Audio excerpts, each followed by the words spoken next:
No, antes perfecto. de No, empezar formalmente. yo creo que podemos ir empezando. Igual la presentación, yo se las pues, corto, era más que todo unas imágenes que servían como de intuición, pero igual pues la conferencia creo que no pierde y más creo que con la gran mayoría de ustedes tuvo ya conocimiento del texto. Entonces, en 3 minutos, yo creo que mi tesis, digamos, el gran problema que a mí me estoy investigando y me preocupa es la construcción del conocimiento. Entonces, esto tiene pues como historia, como todos siempre nos hemos preguntado, este es, como diría Thomas Nagel, uno de los grandes problemas filosóficos, pues la vida, los sentimientos y el conocimiento, probablemente son esos problemas que se repiten constantemente y que cada tanto tenemos alguna gran respuesta que satisface a socialmente. Este problema del conocimiento pues se dio y yo intento hacer la analogía con la construcción a través de los juegos. Como quienes tuvieron una oportunidad de leer, pues a mí eh, pues me gusta jugar de básicamente de múltiples cosas y una de las cuestiones que me hizo clic era que un filósofo austríaco del siglo eh, eh, nació en el siglo XIX, pero pues su trabajo es del siglo XX, Ludwig Wittgenstein construyó yo diría que una metáfora, una alegoría bastante potente que era los juegos de lenguaje, Sprachspiel. En los juegos de lenguaje, lo que quería Wittgenstein era que el sentido se construye con el uso. Es decir, no hay etiquetas, eh, no hay una manera de construir el conocimiento a partir de lo que el propio Wittgenstein había hecho en la primera parte, que era el mundo tiene una lógica y el lenguaje debería tener una lógica. Si los problemas de conocimiento no encajan perfectamente entre esa lógica del mundo y esa lógica del lenguaje, ahí es donde empiezan los malentendidos. Wittgenstein estaba muy influido por esa idea del lógico empirista. Entonces decía, las únicas proposiciones con sentido son las proposiciones que podemos comprobar la verdad. Esto quiere decir, eh, creo que ya me dice Paola, me dice que Muchas gracias, todavía que Paola, no, muy linda, se conectó ahí mismo y creo que ya te va a dar la posibilidad. pero todavía me dice que host disable participant Espérate, screen ya le sharing. dijimos. Paola, ¿nos oyes? Creo que ya puedes, David. Pablo, que tú eres el host ahorita, Pablo. Sí, ella. Sí, ya le di a, ya puedes Ok, ok, compartir. ahora sí. Entonces, ahí lo están viendo mi pantalla, la primera presentación. Sí. Están viendo como yo lo estoy viendo como moderador o solo toda la página. No, se ve Como la otra al moderador. lado, la siguiente. Como, ponlo en Ok, presentación para que se vea más presen- grande. sí, eh, esto es interesante. Espérate, yo dejo de compartir. Esto, mm, Se puede leer, no te preocupes. igual, creo que aquí sí se puede ver ahora sí, ¿cierto? Mejor. Bueno, Sí. entonces, em, justamente lo que está diciendo viene acá. Entonces, Wittgenstein lo que trataba en el Tractatus Lógico-Filosófico, que es un librito de 7 grandes numerales, en los que la tesis central es pues, la lógica, el mundo tiene una lógica y las únicas proposiciones que tienen lógica son las que podemos verificar la verdad en términos empíricos. Eso señala que hay una relación entre el hecho y la proposición. Todo lo que no sea eso son proposiciones sin sentido. Entonces ahí empieza como un antimetafísico y todos los asuntos que no tengan que ver con proposiciones de verdad empíricas son asuntos que no le corresponden, no pueden ser susceptibles de verdad o falsedad. ¿Qué pasa? Todo lo que tiene que ver con Dios, todo lo que tiene que ver con la política, todo lo que tiene que ver con algunas áreas humanas y sociales, entonces entrarían a ese punto que no tendría esa lógica eh, de, del lenguaje y por ende entonces serían proposiciones sin sentido. La vida de Wittgenstein pues es como muy ajetreada y cuando él entre ires y venires pues se encuentra con en Cambridge estaba un economista, Piero Sraffa, es economista italiano y, bueno, digamos que hay varias versiones, pero todos coinciden que entre Sraffa, interesado en el Tractatus Lógico-Filosófico, entonces le señala a Wittgenstein una expresión, realmente varios la relatan diferente, pero es la expresión italiana que es pues con la mano en el mentón o la que hace acá, que es Rafa un poco retando a Wittgenstein, le dice, bueno, ¿y cuál es el sentido de esto?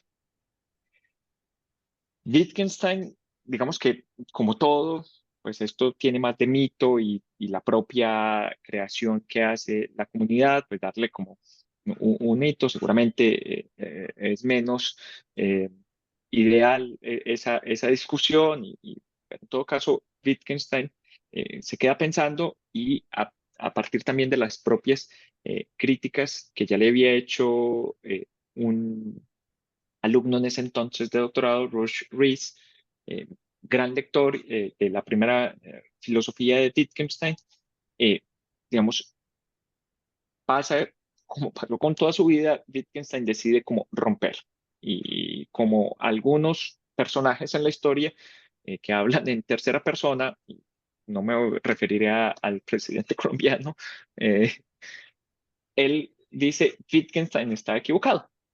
Entonces, cada vez empieza a construir y decir, lo que escribió Wittgenstein no se puede dar porque hay ciertas, en el uso del lenguaje, resulta que tienen sentido para las personas y en esa construcción del sentido, entonces podemos hablar de darle verdad o falsedad.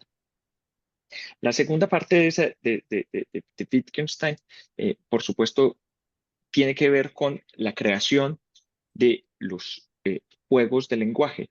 Y esos juegos de lenguaje son muy importantes porque empiezan Wittgenstein con una intuición muy potente y es al inicio de lo que luego se publicaría como las investigaciones filosóficas, él pone un ejemplo de dos albañiles, en Bogotá dirían rusos, en los que están trabajando y uno le dice al otro ladrillo y el otro le entiende, pasándole el ladrillo, y entonces decía Wittgenstein que ya eso daba cuenta de que si había un entendimiento en el uso, no respondía a etiquetas lógicas del mundo, o sea, no respondía a qué es un ladrillo, cuál es el hecho atómico que hablaba Wittgenstein en el Tractatus Lógico-Filosófico y los empiristas lógicos posteriores, sino que eh, tenía que haber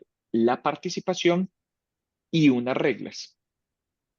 Wittgenstein, digamos, muy hábilmente empieza a decir, bueno, pero entonces, ¿cómo hacemos para entender los individuos, las personas, cómo nos hacemos para entender? Entonces él dice, eso pasa muy similar con los juegos.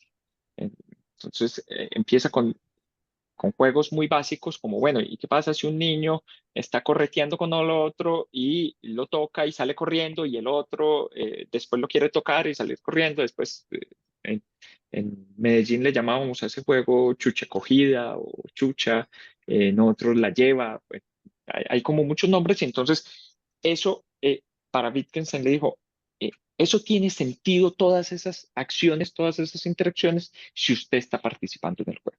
Entonces, Wittgenstein lo lleva a el conocimiento y dice, eso pasa exactamente lo mismo con el lenguaje. Si estamos utilizando las palabras, las expresiones, esas expresiones tienen sentido siempre y cuando estemos usándolas. Y solo vamos a entender cuando estemos participando del juego del lenguaje. A mí esa construcción, bueno, o al menos el entendimiento que yo tengo de Wittgenstein, pues me pareció muy, muy potente. Y entonces a mí me quedó esa idea rondando. Había una cosa que no funcionaba muy bien, o en mi sentido, en la metáfora de Wittgenstein no acababa de funcionar bien, era que pues siempre teníamos que jugar, pero pues, uno fanático de algunos deportes y de juegos de mesa, pues yo decía, pero yo puedo identificar sin nunca haber jugado fútbol profesionalmente, puedo identificar el fútbol, puedo identificar ciertas reglas del fútbol y no tengo que estar participando. Lo mismo pasa con los juegos de mesa. Los juegos de mesa lo que pues hacen es que uno sí identifica y las reglas, incluso pese a yo no estar jugando, puedo identificar algunas cuestiones. El caso del ajedrez, Wittgenstein también lo pone y entonces empieza a identificar. Eso me generó a mí una cuestión que es, pues, digamos, lingüística, que es hablar de juegos de intersubjetividad, de cambiarle, pues, como el mote de juegos de lenguaje, porque digamos que eso ya tiene cierta carga semántica que, pues, uno cuando discute con algún conocido de estos asuntos, pues entonces le dice, el primer asunto que puede pasar es que la crítica escolástica. Usted no leyó bien a Wittgenstein, usted no leyó a Baker y Harker, a Hintika y bueno, a todos los Wittgensteiniólogos y filósofos del lenguaje posterior al filósofo austríaco. Tienes, claro, esa dificultad porque gran parte de la filosofía actual, pues es una, como diría Jesús Mostarín, es una filosofía analítica escolástica, entonces muy acompañada de los textos. A mí lo que me sirve es esa bomba de intuición de pensar, de seguir manteniendo esa idea de juegos, que es muy potente, e integrarle la palabra, pues, intersubjetividad. Esa palabra intersubjetividad, pues, también tiene algunos sentidos, pues ya no es tan usual, sin duda alguna, incluso en el lenguaje ordinario, uno no es que constantemente esté hablando de esto es intersubjetivo o lo otro, sino que eh, muy probablemente pues sea una unión, digamos, en algún momento entre ese prefijo inter y ya la palabra más asentada que es subjetividad. Lo que se buscaba con esto era eliminar esa objetividad, esa idea trascendental que Kant había puesto y que, digamos que solo con los avances de ciertas comunidades científicas como físicos y químicos especialmente, pues echaron traste y con toda la psicología, neuropsicología del siglo XX y siglo XXI, pues ya terminaron de, digamos, de desprender esa idea de objetividad y de acceso efectivo al mundo. Una de las cuestiones que uno plantea con la intersubjetividad es, corre el riesgo de la vulgarización en que entonces le diga, bueno, pues entonces pongámonos de acuerdo y pues ya no llamemos a lo que está haciendo Messi y Marcelo, Toni Kroos y Ronaldo, pues no le llamemos fútbol, llamémosle estoje, llamémosle patata frita. Y entonces, pues que esos son un poco los contraejemplos que intentan dar, que son contraejemplos pues que no funcionan porque justamente lo que implica acá es las escalas de intersubjetividad. Entonces, si la intersubjetividad depende de la interacción entre sujetos, eso nos pone, sin duda alguna, no en lo que yo crea, en el sentido que yo pueda tener, incluso de fútbol, de física, de conceptos un poco más complejos como átomos, quarks, el bosón de Higgs. Es decir, ya no es un asunto de lo que piensa cada individuo, sino que debe existir una interacción. Esa interacción pues tiene tres escalas que podrían funcionar muy bien, que es la primera, pues la grupal. La grupal es, pues para entendernos, pues tenemos que interactuar con otro individuo. Eso, el ejemplo fácil es pues, las relaciones amorosas. Uno pues, siempre tiene algún mote, alguna forma cariñosa de referirse a la persona. Entonces, desde bichito, bebé, cariño, pues cualquier cosa.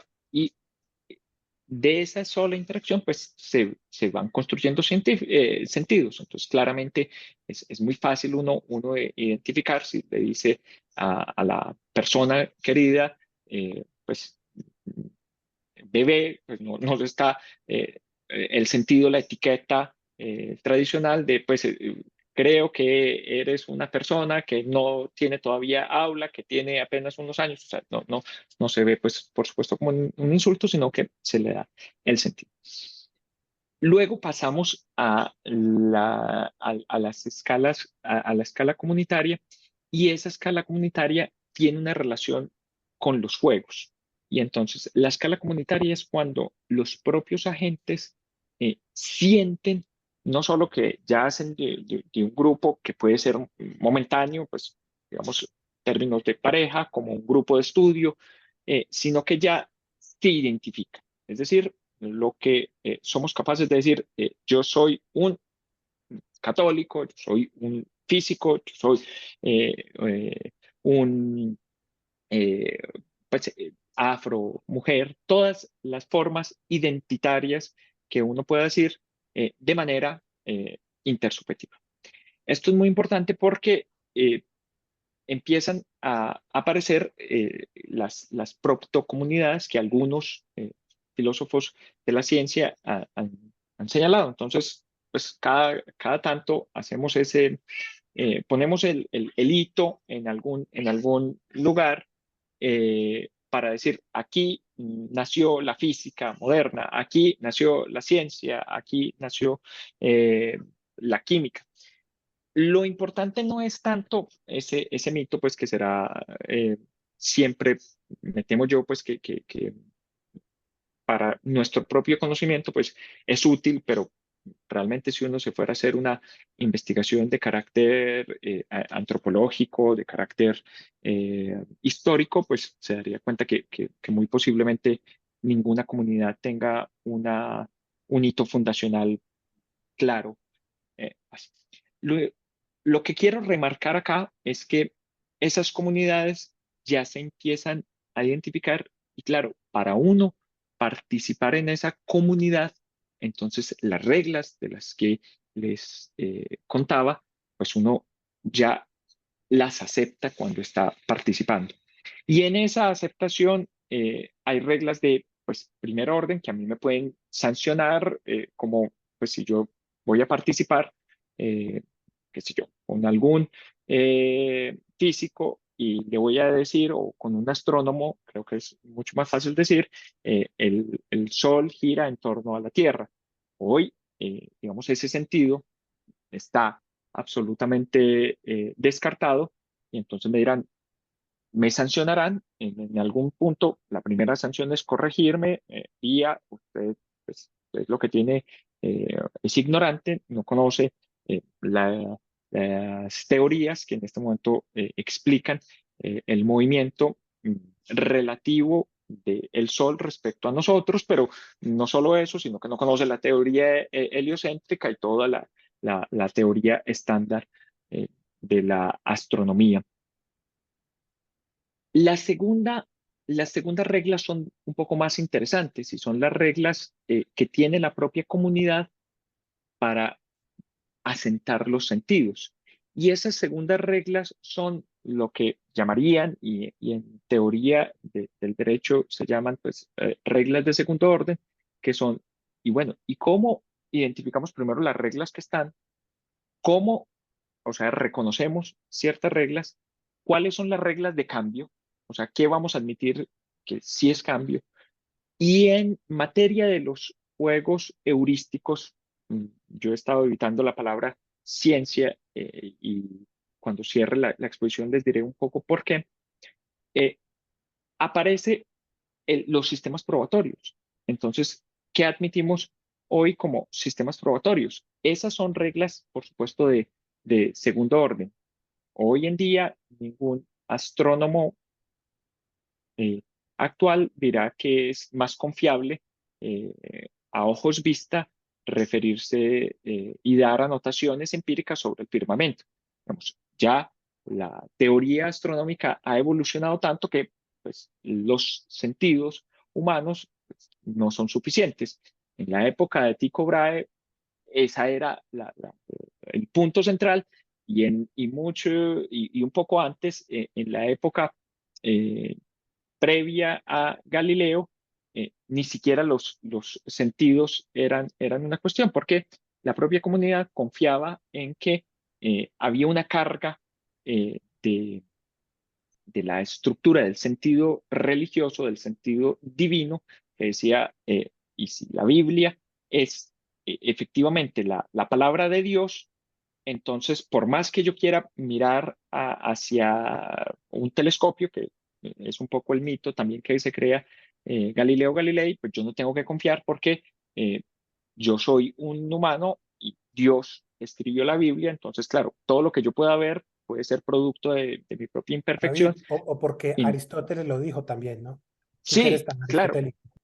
no, no, por supuesto. Entonces, había una confianza, pero esa confianza no es, nosotros la vemos acá con cierta superioridad, y uno lee ciertos trabajos de los realistas como con cierta superioridad, como un poco Galileo tenía razón, pues, son ignorantes los que estaban, qué cantidad de estúpidos estaban ahí, pero lo que yo digo es, no, realmente es más complejo porque esas construcciones del sentido venían también desde la escala social, y las comunidades no son apartadas, también están influenciadas justamente por la interacción que tiene en su propia comunidad. Hoy en día somos capaces, a mí pues me parece, pues con perdón de los esfuerzos y dineros que se gastaron, un poco ingenuo el disco dorado pues que mandó eh, eh, eh, ay, ahora se me escapó, pues, el más Carl Sagan, famoso, pues Carl Sagan. Sagan. Claro, Sagan, Sagan. exacto. Digamos que es un poco, pues, ingenuo, pues, como es la propia pretensión. Y hoy tenemos sentidos que somos capaces de hablar de aliens. Hace cientos de años éramos perfectamente capaces de hablar de demonios y de ángeles. Hoy lo vemos como una especie de mito, pero hoy, de verdad, muchos cosmólogos insisten y es en una imagen, por supuesto, limitada de la construcción de los aliens, de la vida extraterrestre, pero si uno ve tanto la literatura, la llamada ciencia ficción, pues lo que uno ve es que eso termina influyendo en quienes participan de los juegos heurísticos. En tanto, somos capaces de crear esos sentidos, somos capaces de imaginar, de pensar que si existen computadores, pues yo he leído ahora, pues incluso de premios Nobel, que no, que es que ya estamos eso en una realidad inventada, que hay un supercomputador, pero yo digo, bueno, la metáfora del supercomputador solo la podemos entender ahora que tenemos ese tipo de tecnologías y que para nosotros es común. Probablemente decirle esa metáfora, hagamos un ejercicio mental de si fuéramos a la antigua Grecia, en términos, si nos encontráramos con Aristóteles, más allá de que si pudiéramos conversar o no, pues si le habláramos de computador, pues estaríamos hablándole probablemente, además de la lengua distinta, pues un montón de palabras que para él no tendría el más sentido, ningún sentido le haría a Aristóteles eso. Eso ya lo han marcado los historiadores de la ciencia. David, perdóname que te interrumpa y te dé un ejemplo ahí mucho más próximo. Yo creo que podríamos decir lo mismo si se pretendiera hablar entre filósofos, entre personas dedicadas a la filosofía de la ciencia y personas dedicadas a la ciencia. Creo que hay un gap igual de, de, de lenguaje. Sí, Lo he claro. observado al leer tu trabajo, por ejemplo. No, y de hecho esa es parte de las comunidades. Ingresar a una comunidad, y por eso cada vez que uno se va haciendo en estos sentidos, si vamos bajando cada vez a los grupos, y los grupos dentro de las comunidades, y ahora me estoy refiriendo a los grupos de investigación, pues cada vez empiezan a ver sentidos que no cuadran dentro de la propia comunidad. Entonces, es decir, recuerdo el documental que me vi, y Fernando sí lo debe saber, cuando se hizo el experimento del gran colisionador de hadrones, pues las dos teorías que estaban rivales, que era la teoría que depende del peso que iban a dar. Yo lo estoy vulgarizando a niveles pues, sí, casi de ignorancia. Depende del peso que iba a dar el bosón de Higgs, pues respondía o no a una teoría de las cuerdas, a la teoría eh, de las cuerdas y de la hiperconectividad. ¿Cómo es que se llamaba, Fernando? No sé, tal vez Pero hablas de la supersimetría o no, no sé. supersimetría, eso, supersimetría. Y eran teorías en su momento rivales, eh, y claro, no admitían sentidos que las otras teorías están admitiendo. La propia comunidad tiene formas muchas veces de solucionar esos desacuerdos, otras no tienen formas de solucionarlo, y lo que pasa es, como también se le achaca a Max Planck, yo no he podido buscar la frase, eh, pues en algún documento, pero dicen que Max Planck decía, el éxito de una comunidad científica.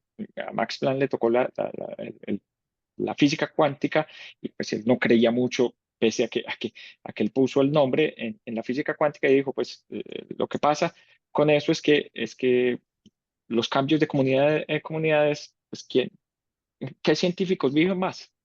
Y mientras se va muriendo, pues cambian los científicos. Entonces, ese fue como el punto que los historiadores estaban haciendo.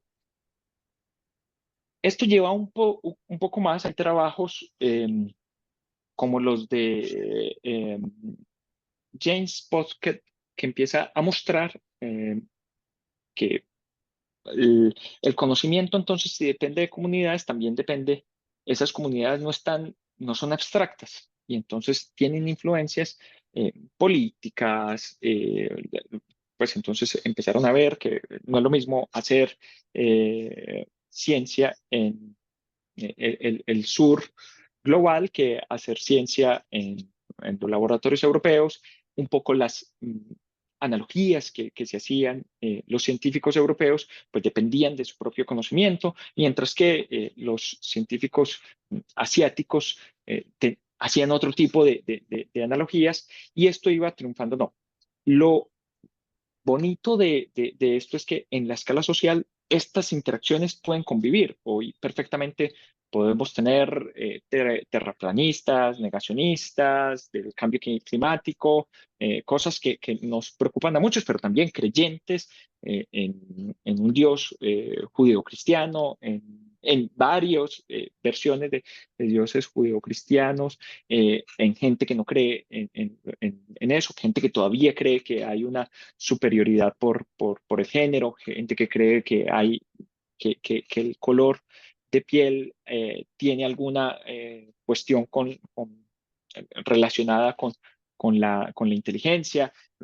Digamos, todavía estamos en eso, y no logra triunfar, y de eso se construyen los conocimientos. Es por eso que uno no puede irse a un relativismo descafeinado, un poco naif, en el que, bueno, entonces pongámonos de acuerdo y todos se deben poner de acuerdo. No, realmente es muy difícil uno intentar imponer, y ahí es donde las reglas comunitarias empiezan a aparecer. Lo otro que yo quisiera, pues ya para cerrar es, bueno, ¿qué es participar y distinguir de un juego de intersubjetividad? Por lo general, a mí siempre pues cuando uno habla de ciencia y de cualquier, digamos, juego de intersubjetividad, pues uno echa mano justamente de un ícono. Entonces, cuando uno dice, bueno, el básquetbol, y todos pensamos en Michael Jordan, ya un poco los más nuevos probablemente les quede más difícil pensar en Michael Jordan y pensar, qué sé yo, en LeBron James o en algún basquetbolista actual. Y cuando pensamos en ciencia, pensamos en el ícono de Albert Einstein, como si todos los científicos son y tienen esa misma figura desaliñada, pues es una especie de arquetipo. De Cuando, arquetipo. exacto. Cuando nos damos cuenta, pues abajo tenemos el Instituto de Inmunología de un grupo del Instituto de Inmunología Max Planck en Friburgo, y arriba tenemos pues probablemente una de las escuderías más famosas de automovilismo, que es Ferrari. La, el punto que uno tiene que decir es, el mecánico que cambia una llanta, pues uno lo ve cambiando una llanta en las carreras, el mecánico el ingeniero que está enfrente de un computador en la carrera, eh, ¿participa de la Fórmula Uno o no es de la Fórmula Uno? Porque si hoy en día fuésemos a hablar del equipo de la Fórmula Uno, pues tendríamos que decir, no, es Charles Leclerc y Carlos Sainz. Pero claramente ni Charles Leclerc ni Carlos Sainz pueden hacer su trabajo si no tienen mm, esta foto, y muchos más que estarán, que no viajarán a los grandes premios de la Fórmula Uno. Lo mismo pasa con los grupos de investigación y, por supuesto, con las comunidades. Esa imagen icónica del científico, del religioso, del antropólogo, distorsiona un poco la forma como queremos entender. Y esto hace más complejo porque participar de una comunidad muchas veces, eh, si le preguntásemos a un mecánico, él no sepa conducir un carro de la Fórmula Uno y tenga las mismas habilidades de conducción que podría tener, digamos, alguien que no haga parte del equipo, del staff, para usar el anglicismo. Muy probablemente en la ciencia, y esta es una tesis fuerte, muchos de los individuos que participan, pues claro, están participando, pero no pueden, no conocen, no tienen ese conocimiento global de lo que incluso la teoría o lo que ellos están aportando. Para decirlo pues como un poco más fuerte, sin sonar, por supuesto, eh, eh, despectivo de ese trabajo, es todo lo contrario. Justamente pensar en esto es quien hace las pruebas en inmunología constantemente y que día a día tiene que ir anotando si, por ejemplo, un medicamento produce invaginaciones en la mitocondria, etcétera, etcétera, pues digamos que si uno le va a preguntar exactamente esto que es global, probablemente tendrá algunas ideas, pero no sabe explicar, y todo en conjunto y hacia dónde va la teoría o el experimento que ellos están tratando de hacer. Esto nos señala que participar de un juego de lenguaje requiere ya de estar participar de unas reglas constantes. Esas reglas constantes también tienen reglas éticas, por ejemplo, entonces no falsear los resultados, no copiar, distinguir quiénes son los autores, incluso algunos aspectos que solo llegaron posteriormente, que eran lo relativo a de dónde provenía la financiación de las investigaciones, hacen parte de las propias comunidades. Pero esas propias comunidades construyen sentidos justamente de la interacción. A mí me gustaría, pues, como ya para terminar como abrebocas para el debate, es simplemente, yo creo que sí, yo, yo manejo una postura escéptica, pero no una postura descreída. Más bien, es una postura de cómo es posible que si no existe algo objetivo, aún así podamos construir significados, podamos entender y cómo esos significados hoy en día gozan de gran prestigio, que para alguien que nunca ha visitado el CERN puede hablar en mi construcción de la realidad perfectamente de bosones de Higgs, de fermiones, de partículas subatómicas y creer que estoy hablando con sentido.